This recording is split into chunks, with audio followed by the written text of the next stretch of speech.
Have you ever questioned the eclecticism of the man on the corner? The way his hair always seems to be a bit too fidgety. The dodgy demeanor of his violently speckled shirt. Those weird boots that always seem like they're fighting a war against poverty. The way his nose is always turned upwind. What about that mustache? Isn't it in the wrong place? I questioned these things, but they also terrified me. Hey, boy, The man on the corner said to me one day.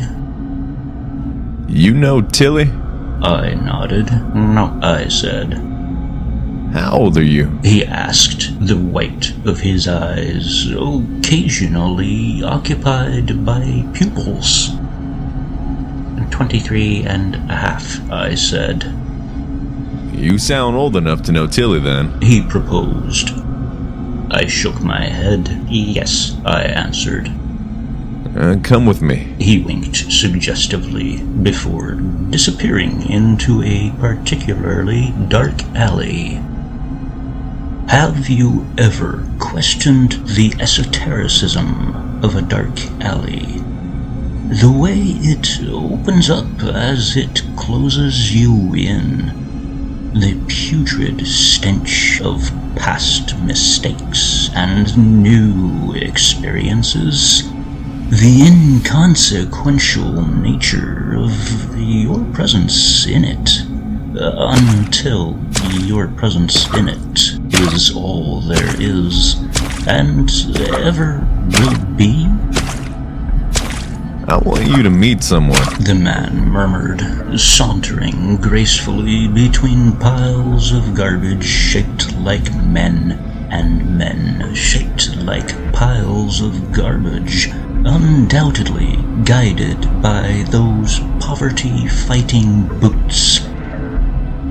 Is it Tilly? I asked confusedly. He laughed like a blood-soaked rag. No, He said. someone important. At the end of the alley, there was a door. Not the kind that opens, but the kind that closes behind you. Why me? I queried as the door closed behind me. You're an innocent, ain't you? He asked rhetorically. Yes, I said, not understanding the nature of a rhetorical question. She's gonna love you then. He chuckled. Have you ever questioned the erraticness of a many-doored hallway? The way each door represents a soft demise brought on by years of despair. The way the yellowing wallpaper smells faintly of the repressed voices of the unborn. What about the flickering fluorescent lights? Why won't they die? At the end of the many-doored hallway, there was a square hole in the wall. Somehow, the existence of a doorless hole seemed important. Important and blasphemous and perverse. She's through there. The man said. What will she do? I asked. Take away your innocence. He grinned improbably. Won't I miss it? Grinning like a car wreck, the man peered sideways at me. It's always in the last place you look. He rasped. I nodded internally and stepped through the hole. Have you ever questioned the eroticism of a fallen angel? The way those warty lips dance and a pair of black bloated slugs mid-coitus.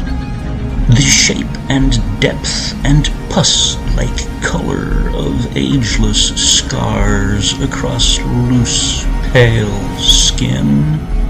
The putrid stench of a rotten soul yearning for grace. Bottomless crevices of repugnant delights. A voice like wind through a hollowed-out carcass. Was it worth it? The man asked once she was done with me. No questions about it, I answered.